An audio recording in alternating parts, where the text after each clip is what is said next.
G'day, how we doing? Today we are going to be looking at Bear Island, which is one of the favourites amongst the Excel esports community, and actually a personal favourite of mine, because if I take a quick screenshot of this thing and bring it across, I can show this remains the only battle that I've managed to win.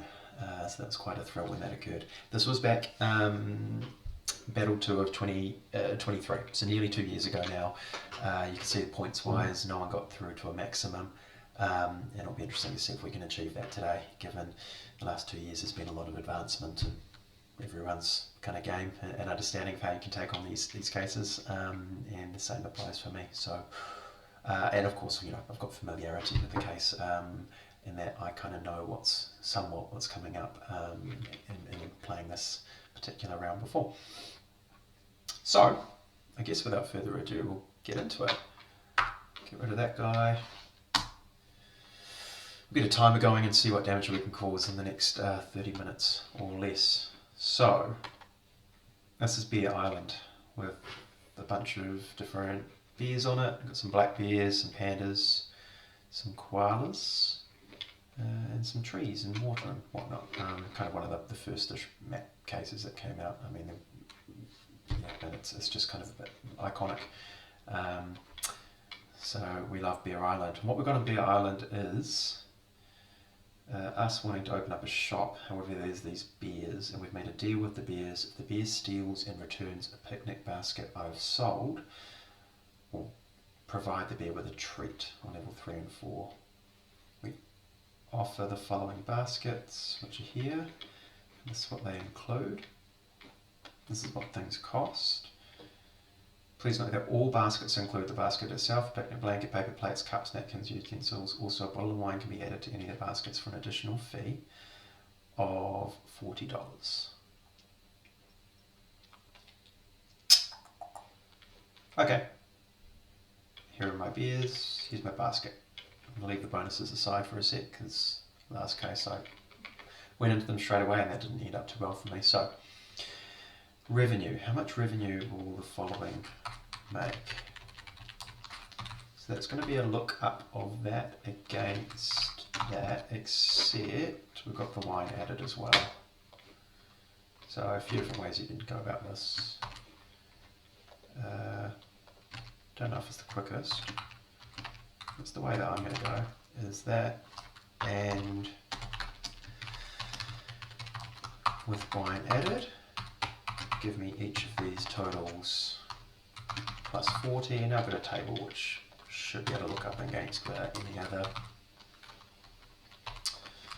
any other changes.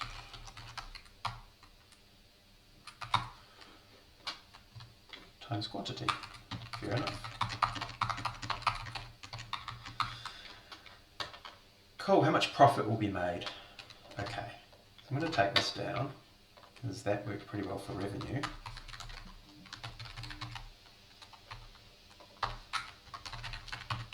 Now we're going to deal with costs, and then after that, I want revenue minus costs. So we'll work out costs now. Costs is going to be different for each basket. So I'm going to take my baskets down here. I might take, I'll actually take this listing with the wine added as well, why not? So if I do an X lookup of berry basket against here, I'm going to get a return on these things. And then if I text split that based on the delimiter of comma space, and the reason I'm going comma space instead of just comma is that I don't have spaces hidden in here. I should now be able to look up these characters, these items in this list, which is what I'm going to now do. So I'm going to do an X lookup of what we just created against the items, returning the cost. Cool, that worked great, and I can sum that. I'm actually just going to do that.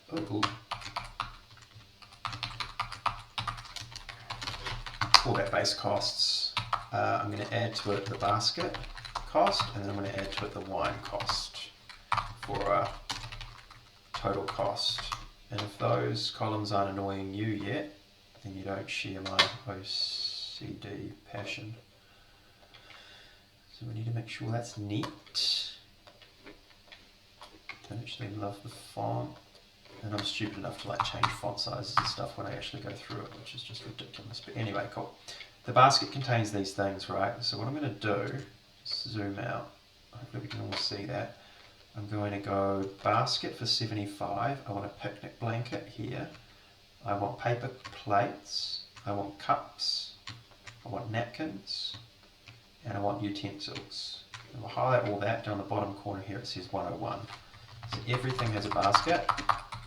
And these guys have wine. And the wine is 18. So I think now I have my total costs. Let's find out. So total cost is going to be an X lookup of berry basket against here, returning total cost, times that by quantity as well. Boom, that's good. Okay, we might need that again. Let's see. How much profit will be made by the following sales? Yep. But I need to assume that a bear steals the basket and returns it. When a bear steals and returns a basket, all of your costs go away, except for the cost of the bear's treat. Okay, cool. Call it treat within my let formula, and the treat is going to be an X lookup of this kind of panda bear dude, whatever bear he is, against the bears. I imagine it's going to pick up from there. Returning preferred treat. And the preferred treat, the cost of the preferred treat is going to be an X lookup of the preferred treat against the item and cost. I would recommend using named ranges. I'm not currently using named ranges, but I'd recommend it. Revenue minus treat. And actually what I'm going to do is times that by quantity as well. You can see about quantity. An ideal world I'm only dealing with that once. But I've already gone down this path, so I'm not going to change it, given I should, in theory, be thinking about the clock. Below is a list of basket items sold in tourist picnic location. Determine if the tourist location is within range of a bear. And if it is, it will steal and return the basket. Oh, cool. So if it's within range, we have to take that into consideration, otherwise we don't. So I reckon I go costs. Oh, picnic location is then what's included. Okay, so there's no quantity yet. I'm going to get rid of quantity from my let formula. And if I need to add it back, I'll add it back in a much nicer manner. Yeah, see how some of them pop up fine? Because these are not within stealing distance of a bear. Otherwise it could be. So I'm going to make a new map. I'm going to call this map original, just so that I have a copy of it if I need to play with it again. But I'm actually going to go back to the one that says map. And what I'm going to do is try and highlight the bear's ranges. So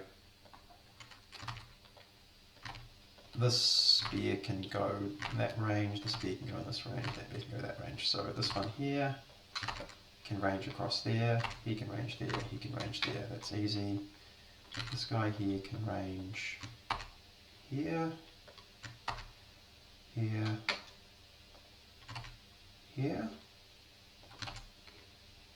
And we get pandas. Missed one. Kind of just visually checking I'm not going to stuff things up as I go and like accidentally, put it here. It needs to be centered. We can see that there's only ever one bear per kind of block, but that's all good. So I can reference this pretty easy using an indirect formula. And I can reference it, put it in brackets, go map exclamation mark, and that. And it's going to tell me what's there, which is quite cool.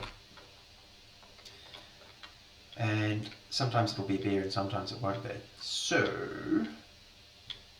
the treat will be an X lookup of, oh there you go, the beer's already there. So it should be returning, if I go treat, yeah, it's giving me a number. So now I need to know what to do in terms of, is it the cost they care about or is it the treat? So I'm going to say this is going to be, I want to call it cost again. I don't know why I'm calling it expense. I am though. Expense is going to be a case of if treat, I'm going to say is error for treat. My expectation is that if it can't find a beer, it's going to spit out an error. I can check that after that. But if it is an error for treat, then we obviously need to work off costs. Otherwise, we're happy to work off treat. And then we can go revenue minus expense. It still works for that. Works for the other guys too. That's cool. Nearly one formula, but I put some help stuff to the side. I guess I could change that around for the little indirect formula I put in there and it would be one formula. Oh no, the bears are leading an uprising. Not ideal. Determine how long it will take to get to the airplane, which is E27. Okay. From the following island locations while avoiding each bear. You have to stay out of their range. Each cell takes 1 minute to cross. You can move in any direction, but you cannot swim.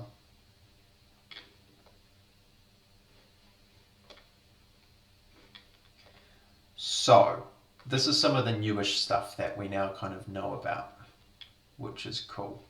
So, I'm going to put this map to the side and call it map 2, just so I can go back in time if I need to.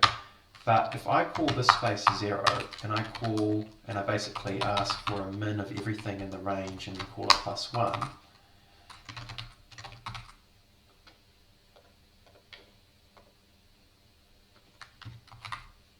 ooh, why is that not working?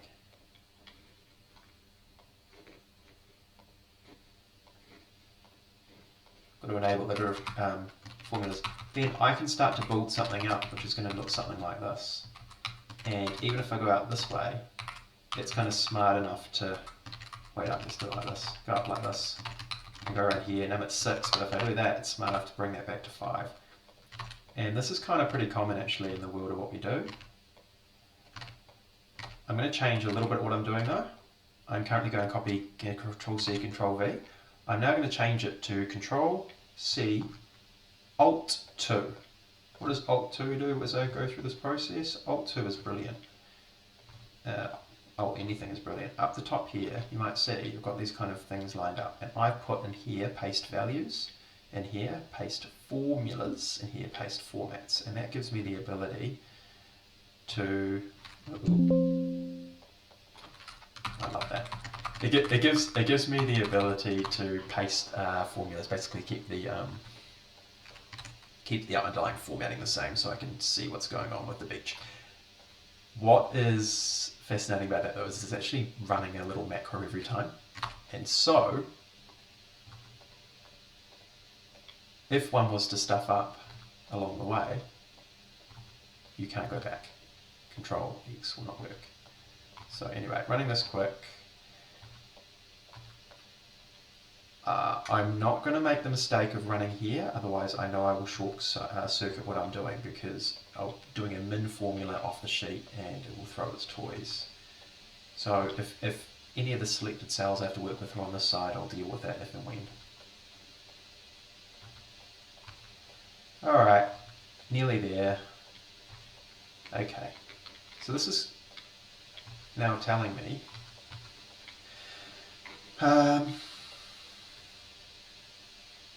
17, I don't know what that formatting is about. This is now telling me basically how far away every element of this island is away from 0, but I cannot go near the bears. Really super useful. I think it's going to be as simple now as me doing an indirect.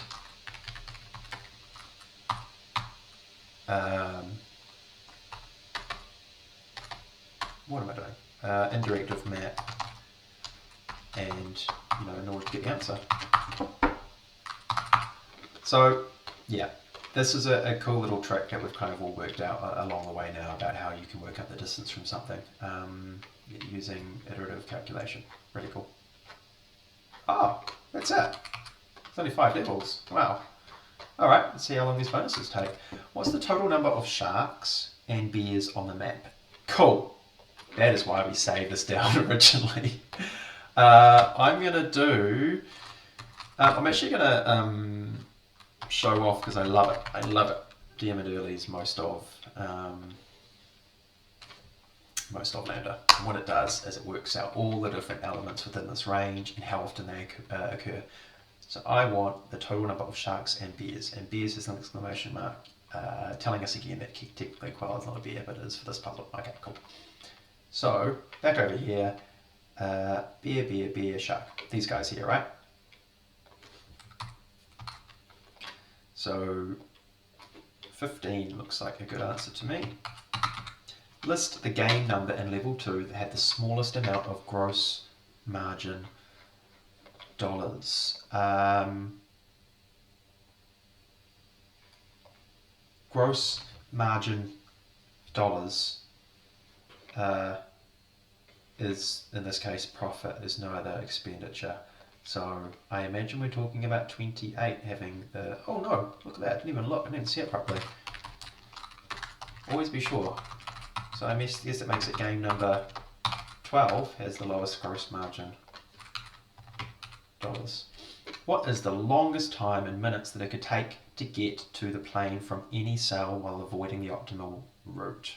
Yeah, I remember going back 2 years ago, me going through like a bit of a guess and check to kind of work this one out. I think I identified it was going to be up in this corner, and indeed up here looks like the answer, right? By doing it in this manner, I've kind of already answered that question. Then I can go 1, 2, 3, 4, 5, 6, and end up getting here, I guess 31 places away. Wow. So this is a bit of a testament to the way in which things have evolved now, I think.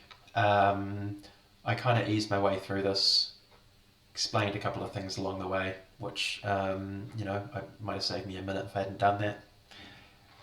And basically the understanding of how we can work with a map in this manner to work out distances now, which I don't think we had much of a clue about as a community going back 2 years ago, shows how what is considered like a bit of a pioneering case, great level of difficulty given how everyone kind of fared.